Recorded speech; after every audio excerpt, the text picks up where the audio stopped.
안녕하세요. 오늘도 세계 곳곳에서 일어나는 놀라운 이야기를 전해드리러 왔습니다. 때로는 편견이 진실을 가리기도 하지만 직접 경험하게 되는 현실은 모든 선입견을 무너뜨리죠.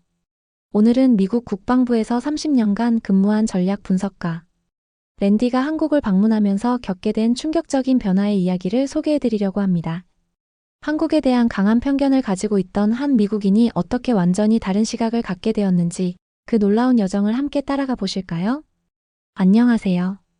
저는 미국 워싱턴 DC에서 30년간 국방부 전략 기획 업무를 담당해온 랜디입니다. 제가 오늘 여러분께 들려드릴 이야기는 제 인생에서 가장 부끄럽고도 감동적인 경험에 관한 것입니다. 솔직히 말씀드리면 저는 한국에 대해 매우 부정적인 시각을 가지고 있었어요. 30년간 국방 분야에서 일하면서 한국을 단순히 안보 무임 승차국으로만 여겨왔습니다.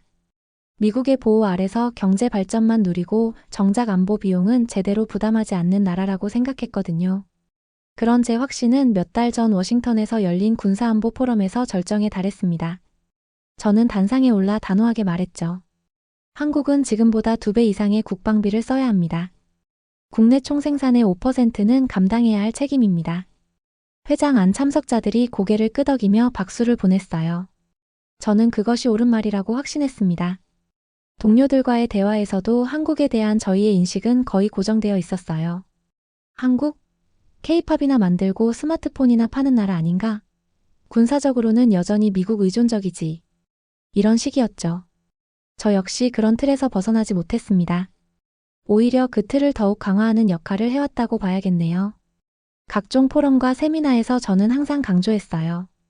한국의 국방비 증액은 선택이 아니라 의무다. 미국의 안보 공약에 무임승차하는 것은 동맹 정신에 어긋난다. 한국이라는 존재가 제 머릿속에는 중간급 동맹국이라는 낡은 분류로만 자리하고 있었습니다. 미국의 기술력 아래 있는 작은 나라, 우리가 필요할 때 동원하는 전략기지 정도로만 바라보고 있었던 거죠. 동료들과의 대화에서도 그런 인식이 고스란히 드러났어요. 한국군 훈련은 잘하지. 하지만 실전 경험이 부족해. 한국 무기. 가격 대비 성능은 괜찮지만 첨단 기술에서는 아직 한계가 있어. 이런 평가들이 객관적 분석인지 아니면 우리의 편견인지 돌이켜볼 기회는 없었습니다. 왜냐하면 그런 평가에 이의를 제기하는 사람이 거의 없었거든요. 모두가 비슷한 생각을 하고 있었고 그것이 마치 진실인 양 받아들여지고 있었습니다. 저는 그런 분위기 속에서 더욱 확고한 신념을 갖게 되었어요. 미국이 세계 안보의 핵심 축이고 다른 나라들은 그 체계 안에서 각자의 역할을 담당해야 한다는 것이었죠. 특히 한국 같은 중국국은 미국의 전략에 따라 움직이는 것이 당연하다고 생각했습니다. 그런데 어느 날 아주 조용히 제게 들어온 한 통의 연락이 있었어요. 미국 국방부 공식 채널은 아니었습니다. 민간 연구소 소속으로 한국과의 교류 프로젝트를 운영 중인 한 지인이 비공식적으로 저를 초청한 것이었어요. 처음엔 망설였습니다. 한국까지 가서 대체 뭘 보라는 건지 솔직히 별 기대도 없었어요. 그러나 지인은 단호하듯 말했습니다. 직접 보시고도 그렇게 말씀하실 수 있을지 제가 궁금해서요. 그 말이 이상하게 마음에 걸렸어요. 저는 결국 짧은 일정으로 한국을 다녀오기로 결정했습니다. 동료들의 반응은 대체로 냉소적이었어요. 랜디, 도대체 왜 한국까지 간다는 거야? 회의가 끝난 뒤 같은 전략연구소에서 일하던 동료 마이클이 제게 말했습니다. 그는 유럽 군수시장 분석에 있어서만큼은 꽤 노련한 인물이었지만 동아시아에 대해서는 저만큼 관심이 깊지 않았어요. 뭐 그냥 확인차야.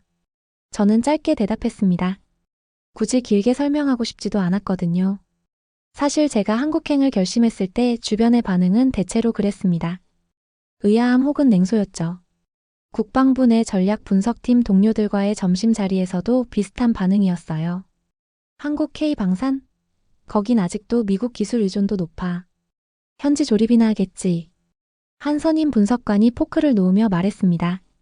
K9, K2 알지? 우리 물량 밀어내기 어려우니까 한국으로 도는 거잖아. 결국은 미군 예산 구조가 줄면서 생긴 틈새 시장일 뿐이야. 또 다른 동료가 덧붙였습니다. 회의실 테이블에 둘러앉은 전문가들은 각자 확신에 찬 분석을 내놓고 있었어요. 그들의 말은 낡은 통념이자 제가 늘 되뇌던 논리이기도 했습니다. 그래서인지 그 말들이 귀에 거슬리기보다는 오히려 익숙하게 느껴졌어요. 특히 중앙정보부 출신으로 현재 민간 싱크탱크에서 일하는 톰 워커의 말이 인상적이었어요. 랜디, 한국이 정말 독자적 군사력을 갖췄다면 왜 아직도 우리한테 전시작전 통제권을 넘기지 못하고 있는 거야? 결국 핵심은 우리가 쥐고 있다고. 그 말에 모두가 고개를 끄덕였습니다. 저도 마찬가지였어요. 전시작전 통제권 문제는 제가 자주 들먹이던 논리 중 하나였거든요. 아무리 한국이 자주 국방을 외쳐도 정작 전쟁이 나면 미군 장성이 지휘하는 체계를 벗어나지 못한다는 것이었습니다. 그중 한 명이 농담처럼 말했어요. 한국이 진짜 무기강국이면 핵이라도 만들 수 있어야 하는 거 아니야? 근데 그거 못 만들잖아. 모두 웃었고 저도 씁쓸하게 미소를 지었습니다. 하지만 마음 한편이 묘하게 무거웠어요. 정말 못 만드는 걸까? 아니면 안 만드는 걸까? 그 순간 스쳐간 의문이었지만 깊이 생각하지는 않았습니다. 워싱턴의 국방 관련 커뮤니티에서 한국에 대한 인식은 거의 고정되어 있었거든요. 착한 동맹국, 성실한 우방, 경제적으로는 성공했지만 군사적으로는 여전히 미국 의존적인 나라 이런 식의 분류였죠. 저 역시 그런 틀에서 벗어나지 못했습니다.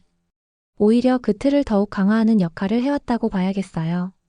각종 포럼과 세미나에서 저는 항상 강조했습니다. 한국의 국방비 증액은 선택이 아니라 의무다. 미국의 안보 공약에 무임승차하는 것은 동맹 정신에 어긋난다. 한국이라는 존재가 제 머릿속에 중간지대의 동맹국이라는 낡은 분류로만 자리하고 있다는 걸 그 순간 처음으로 느꼈어요. 미국의 기술력 아래 있는 작은 나라, 우리가 필요할 때 동원하는 전략기지. 나는 정말 그렇게밖에 바라보지 않았던 걸까요? 한국행 비행기표를 발권하던 날 마지막까지도 제 마음속엔 확신이 있었습니다. 내가 틀릴 리 없어. 직접 가서 봐도 결국은 예상한 대로일 거야. 그렇게 저는 아무 기대 없이 오히려 더 단단한 확신을 품은 채 비행기에 올랐어요. 한국이 여전히 미국의 우산 아래 있는 나라라는 것을, 그리고 제 분석이 옳다는 것을 확인하러 가는 기분이었습니다. 인천공항에 도착했을 때 첫인상은 놀라움보다도 낯설음이었습니다. 도시 외곽을 지나며 바라본 풍경은 깨끗했고 도로 위 차량 흐름은 놀라울 정도로 질서정연했어요. 군사 목적이 아닌 민간인의 시선으로 처음 마주한 한국은 내가 상상했던 긴장 속 국가와는 많이 달랐습니다. 하지만 그런 인상쯤은 내 분석에 영향을 줄 수 없다고 생각했어요. 첫 방문지는 경기도 외곽의 방위산업 전시장이었습니다. 민간 초청이었기에 공식 일정은 없었고 동행한 통역관 역시 정부 관계자가 아닌 일반 방산 전문 연구소 직원이었어요. 전시장은 조용했고 특별히 저를 대접하려는 분위기도 없었습니다. 처음부터 그것이 이상하게 마음에 들었어요. 필요한 것만 보여주고 판단은 스스로 하라는 식이었으니까요. 전시관 중앙에 있는 K2 흑표 전차를 처음 봤을 때 저는 그것이 한국이 만든 물건이라고 믿기 어려웠습니다. 외형은 유럽 전차보다 다소 작았지만 설계 디테일과 센서 배치, 방호 장비 구성이 빈틈없었어요. 심지어 전면 장갑에 새겨진 디지털 센서 마크는 미국 최신형 전차에 적용된 것과 유사한 기술로 보였습니다. 더욱 놀라운 것은 세부 사양이었어요. 120mm 활강포는 독일제 라인메탈과 동급이었고 화력 통제 시스템은 오히려 더 진보된 것 같았습니다. 특히 능동 방호 시스템은 이스라엘의 트로피 시스템과 비슷한 수준으로 보였는데 이것을 한국이 독자 개발했다는 것이 믿어지지 않았어요. 이건 직접 설계하신 건가요? 외국 부품을 가져다 조립한 게 아니라? 저는 브리핑을 하던 기술자에게 그렇게 물었습니다. 상대는 약간 미소를 지으며 고개를 끄덕였어요. 전체 설계는 국내 기술 기반입니다. 부품의 90% 이상이 국산화되어 있고요. 그의 대답은 담담했습니다. 자랑하려는 기색도 과시하려는 태도도 없었어요. 그저 사실을 말할 뿐이었습니다. 그 순간 머릿속에 하나의 장면이 스쳐 지나갔어요. 몇 년 전 독일에서 열린 군수 전시회에서 한 독일 장교가 말했던 문장이었습니다. 한국 무기? 그건 라이센스 조립이지. 진짜 설계는 우리 쪽이야. 저는 그 말에 고개를 끄덕였던 사람 중 하나였어요. 그리고 지금 그 판단이 얼마나 편협했는지를 서서히 깨닫고 있었습니다. K9 자주포를 보면서도 비슷한 충격을 받았어요. 155mm 기본 사양은 다른 나라 제품과 비슷했지만 자동화 수준과 사격 정확도는 예상을 뛰어넘었습니다. 특히 사격 후 신속히 진지를 이탈하는 슈덴스쿠트 능력은 세계 최고 수준이라고 해도 과언이 아니었어요. 폴란드에서 K9를 도입한 후 나토 훈련에서 독일 PJH 2000보다 우수한 성능을 보였다고 들었는데 사실인가요? 제가 물었습니다. 네, 특히 연사 능력과 기동성에서 높은 평가를 받았습니다. 폴란드군이 직접 비교 시험을 했고 그 결과를 바탕으로 추가 주문을 결정했다고 알고 있습니다. 그 말을 들으면서 저는 혼란스러웠어요. 제가 알고 있던 한국과 지금 눈앞에서 보는 한국이 너무 달랐거든요. 이것이 정말 무임승차국의 모습일까요? 천무다연장 로켓 시스템을 보면서는 더욱 당황했습니다. 사거리 300km에 달하는 정밀타격 능력은 전략 무기 수준이었어요. 이런 무기를 보유한 나라가 과연 보호받아야 할 동맹국일까요? 그날 저녁 숙소에서 전시관 브로셔를 다시 펼쳐보며 조용히 복귀했습니다. 현무, 천궁, K9, SLBM 플랫폼. 분명히 들어봤던 이름들인데 그때까지도 저는 그 성능이 어느 정도일지 정확히 감을 잡지 못하고 있었어요. 하지만 한 가지는 확실했습니다. 내가 알고 있던 한국, 내가 비판하던 한국은 지금 이곳에서 내가 보고 있는 한국과 전혀 달랐다는 것이었어요. 그리고 이건 시작에 불과했습니다. 다음 날 아침 관계자의 안내로 이동한 곳은 비공개 시험장이었습니다. 언론에는 보도되지 않는 무기 실험이 이루어지는 곳이라고 했어요. 현지 연구소와 계약된 소수의 외국 군사 전문가만이 참관할 수 있다는 말을 듣고 저는 조금 놀랐습니다. 미국조차도 이런 개방성을 쉽게 허락하지는 않거든요. 바람이 강하게 부는 들판 한가운데 저는 방호용 유리창 너머로 기다란 발사대를 바라보고 있었어요. 그 모습만 봐도 범상치 않은 무기라는 것을 알 수 있었습니다. 발사대의 크기나 주변 장비들의 배치가 보통 단거리 미사일과는 차원이 달랐거든요. 오늘 실험은 단거리 전술 미사일의 자동화 발사 및 타격 시스템을 보여드릴 예정입니다. 설명을 맡은 연구원의 말은 단정했고 굳이 뭔가를 과시하려는 태도는 전혀 없었어요. 그래서 더 의아했습니다. 진짜로 자신 있다는 뜻일까 아니면 그냥 형식적인 시연일 뿐일까요? 발사 준비가 시작됐고 저는 의자에 앉지 않고 서서 창밖을 응시했어요. 군사 전문가로서 수많은 미사일 시험을 봐왔지만 이건 어딘가 달랐습니다. 동작이 정제되어 있었고 컴퓨터 음성만으로 명령과 동작이 자동으로 이어졌어요. 사람의 손이 거의 필요 없어 보였습니다. 발사 10초 전 기계음이 들렸고 이어 무음에 가까운 압력 파동이 전신을 밀고 지나갔어요. 그리고 몇 초 뒤 정해진 좌표에 정확히 떨어지는 영상이 바로 화면에 전송됐습니다. 한치의 오차도 없었어요. 타격 지점에 만들어진 분화구는 마치 공업용 드릴로 뚫은 것처럼 정교했습니다. 저는 입을 다물 수 없었어요. 미사일이 목표물을 맞추는 것 자체는 놀라운 일이 아닙니다. 하지만 이 정도의 정확성은 다른 차원이었어요. 마치 저격수가 총을 쏘는 것처럼 정밀했습니다. 현재 명중 오차는 1m 이내입니다. 내부 탐지 시스템은 위성 항법 외에도 다중 항법 알고리즘을 갖추고 있어 전자전 상황에서도 정확도가 유지됩니다. 옆에서 설명하는 목소리가 들렸지만 제대로 들어오지 않았어요. 눈앞에서 벌어진 일에 너무 깊이 빠져 있었거든요. 1m 오차라는 것이 어떤 의미인지 저는 누구보다 잘 알고 있었습니다. 이는 미국의 최신형 전술 미사일과 비교해도 결코 뒤처지지 않는 수준이었어요. 아니, 어떤 면에서는 더 우수할 수도 있었습니다. 이건 정말 한국이 만든 건가요? 머릿속에서 오래 붙잡고 있던 무언가가 와르르 무너져 내리는 소리를 들은 것 같았어요. 저는 알았어야 합니다. 단순한 조립이나 수출이 아니었다는 걸 말이에요. 한국은 이미 기술력에서 다른 차원에 올라서 있었고 저는 그것을 너무 오랫동안 부정하고 있었던 겁니다.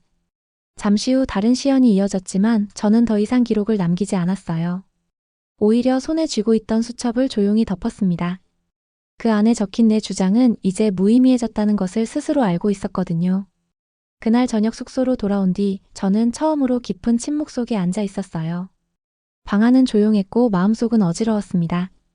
저는 지금까지 해왔던 수많은 발언들, 그 논리와 확신, 그리고 우월감이 얼마나 공허했는지를 깨닫고 있었어요. 그리고 한 가지 더 깊은 깨달음이 제 가슴을 찔렀습니다. 이 나라는 원한다면 스스로 핵을 만들 수도 있는 기술을 갖고 있을지도 모른다는 것이었어요. 그런데도 만들지 않았다. 그건 공포가 아니라 신뢰와 절제, 그리고 스스로의 길을 걸어가겠다는 강한 의지 때문이라는 걸 저는 이제야 알게 되었습니다. 다음 일정은 방산 수출 현황을 주제로 한 비공식 브리핑이었어요. 서울 외곽의 연구소 회의실에서 몇몇 인사가 모였고 저는 옆자리에 앉아 자료를 받아들었습니다. 보고서 표지에는 한국 방위산업 수출 현황 및 전망이라는 제목이 단정히 적혀 있었어요. 작년 기준으로 폴란드와의 대규모 계약이 체결되었고 그에 따라 한국형 전차와 한국형 자주포, 한국형 전투기, 천무 다연장 로켓 시스템 등이 순차적으로 납품되고 있습니다. 설명을 맡은 연구원은 군인이 아니었지만 말투엔 확신이 있었어요. 폴란드뿐만이 아닙니다. 루마니아, 슬로바키아, 에스토니아, 핀란드와도 협상이 진행 중입니다. 이건 단순한 수출이 아니라 유럽 전체 전력 구조 내의 재편에 한국이 관여하고 있다는 의미입니다. 저는 눈을 들어 발표자를 보았어요. 그는 숫자와 수치로 이야기하고 있었지만 그 이면에 담긴 의미는 매우 상징적이었습니다. 유럽이라는 곳은 전통적으로 미국과 자국 무기만을 신뢰하던 지역이에요. 그런데 그곳에서 한국 무기가 대량으로 팔리고 있다는 것입니다. 즉, 한국이 제공하는 것은 단순한 장비가 아니라 신뢰 가능한 군사 플랫폼이라는 뜻이었어요. 그 문장에서 제 가슴에 작은 충격이 일었습니다. 미국이 그토록 강하게 통제하려 했던 나토 내 무기 표준 체계에 이제 한국이 독자적인 장비 체계를 들고 참여하고 있었어요. 그것은 더 이상 기술의 이전이 아니라 기준의 설정자가 되어가고 있다는 뜻이었습니다. 특히 놀라운 것은 폴란드의 사례였어요. 폴란드 국방부는 한국형 전차 폴란드 버전을 공동 개발하면서 자국 내 생산 기반도 구축하고 있습니다. 이는 단기적 수출이 아닌 중장기적 전략 파트너십입니다. 또 다른 발표자가 덧붙였어요. 이 말이 무엇을 의미하는지 저는 정확히 알고 있었습니다. 폴란드는 단순히 한국에서 무기를 사온 것이 아니라 한국과 함께 무기를 만들고 있다는 뜻이었어요. 기술 이전, 공동생산, 현지화까지 모든 것이 포함된 포괄적 협력이었습니다. 제가 알던 한국은 늘 조심스러웠고 미국의 승인 없이는 전략적 판단을 못 내리는 나라였어요. 하지만 지금 이 자리에서 보고 듣는 한국은 더 이상 결정을 기다리는 국가가 아니었습니다. 자신만의 판단과 노선을 가진 독립적 전략 국가였어요. 특히 주목할 점은 한국 무기의 실전 검증 과정입니다. 발표자가 새로운 자료를 보여주었어요. 폴란드군이 한국형 자주포를 도입한 후 북대서양조약기구 연합훈련에서 독일제 자주포와 직접 비교했는데 연사 능력과 정확도에서 우위를 보였습니다. 이 부분에서 저는 깜짝 놀랐어요. 독일제 무기는 유럽에서 최고로 인정받는 제품들입니다. 그런데 한국 무기가 정면 승부에서 이겼다는 것이었어요. 또한 에스토니아와 라트비아 같은 발트 3국도 한국 무기 도입을 적극 검토하고 있습니다. 러시아와 인접한 이들 국가들이 한국 무기를 선택하는 이유는 단순히 가격 때문이 아닙니다. 그럼 무슨 이유입니까? 저는 궁금해서 질문했어요. 신뢰성입니다. 한국 무기는 실제 위협에 직면한 상황에서 개발되고 검증되었기 때문에 유사한 환경에 처한 국가들이 더욱 신뢰하는 것입니다. 그제서야 과거 제 동료들이 했던 말이 떠올랐어요. 한국은 늘 미국이 시키는 대로만 하잖아. 결국은 미국 없으면 아무것도 못하는 나라야. 그 말들이 이제 얼마나 무지하고 경솔했는지 저는 몸으로 실감하고 있었어요. 아니, 어쩌면 그 무지는 의도적인 것이었는지도 모릅니다. 미국 중심의 세계 질서 속에서 우리는 일부러 다른 국가의 성장을 인정하지 않음으로써 우리의 우위를 유지하고자 했던 건 아닌지 말이에요. 브리핑이 끝나고 저는 회의실을 빠져나오며 복도 창가에 잠시 멈춰섰어요. 멀리 건물 외벽에 걸린 국산 전투기 설계 도면이 보였습니다. 그 도면 위로 제가 그동안 무시했던 한국이라는 두 글자가 조용히 그러나 강하게 다가왔어요. 이건 단순한 무기 수출이 아니다. 이건 전략적 독립선언이다. 그 순간 저는 이 나라를 다시 봐야 한다는 걸, 그리고 제 스스로를 먼저 바꿔야 한다는 걸 느꼈습니다. 한국에서의 마지막 날, 저는 의도적으로 일정을 비워두었어요. 더 이상의 설명이나 안내가 없어도 충분했거든요. 저는 이제 내가 보고 들은 것만으로도 제 세계관의 균열을 감지하고 있었고, 그것이 결코 작지 않다는 사실도 알고 있었습니다. 호텔 창가에 앉아 서울 도심을 바라보며 지난 며칠 동안 접한 모든 장면들이 하나의 영상처럼 머릿속을 지나갔어요. 한국형 전차의 철제 궤도가 매끄럽게 움직이던 모습, 현무의 정광석화 같은 타격, 그리고 유럽의 국기들 옆에 당당히 꽂힌 태극기 말이에요. 이건 단순한 무기 수출이 아니라 한국이라는 국가가 세계 안보 질서에서 지켜지는 대상이 아니라 지키는 역할을 자임하고 있다는 증거였습니다. 더 이상 미국의 보호막 안에서만 살아가는 나라가 아니었어요. 신기하게도 그런 사실을 받아들이는 것이 저에게는 자존심을 건드리는 일이 아니었습니다. 오히려 편견의 짐을 내려놓는 기분이었어요. 그리고 한편으로는 부끄러웠습니다. 그토록 오랫동안 한국은 미국 없이는 존재할 수 없다고 믿어왔고, 그 논리를 굳게 붙잡고 수많은 자리에서 계속 그렇게 말해왔던 나 자신이 말입니다. 특히 작년 워싱턴 포럼에서 제가 했던 발언이 떠올랐어요. 한국의 국방비는 절대적으로 부족합니다. 지금의 2배는 써야 진정한 동맹국이라 할 수 있습니다. 그때 박수를 쳤던 청중들의 모습도 선명히 기억났습니다. 하지만 지금 생각해보니 한국이 국방비를 적게 쓴다고 해서 안보에 무관심한 것은 아니었어요. 오히려 제한된 예산으로 최대한의 효과를 내기 위해 더욱 치밀하게 계획하고 집중했던 것입니다. 그 결과가 바로 지금 제가 목격한 놀라운 기술력이었죠. 공항으로 향하는 차 안에서 통역을 맡았던 연구소 직원이 조용히 말했어요. 돌아가셔서 뭐라고 말씀하실지 궁금하네요. 저는 한참을 대답하지 않았습니다. 차창 밖으로 스쳐가는 도심과 사람들의 모습을 바라보며 그들의 이 조용한 자신감이 어디서 오는 것인지 생각했어요. 과시하지도 않고 자랑하지도 않으면서도 확고한 믿음을 가지고 있는 그들 말이에요. 여러분도 혹시 한국을 직접 방문해보고 싶으시다면 댓글로 어떤 곳을 가보고 싶은지 알려주세요. 그리고 이런 이야기가 더 궁금하시다면 구독과 좋아요도 부탁드려요. 여러분의 작은 관심이 더 많은 감동적인 이야기를 발굴하는 데 큰 힘이 됩니다. 다음에는 또 어떤 놀라운 이야기로 찾아뵐지 기대해주세요. 감사합니다.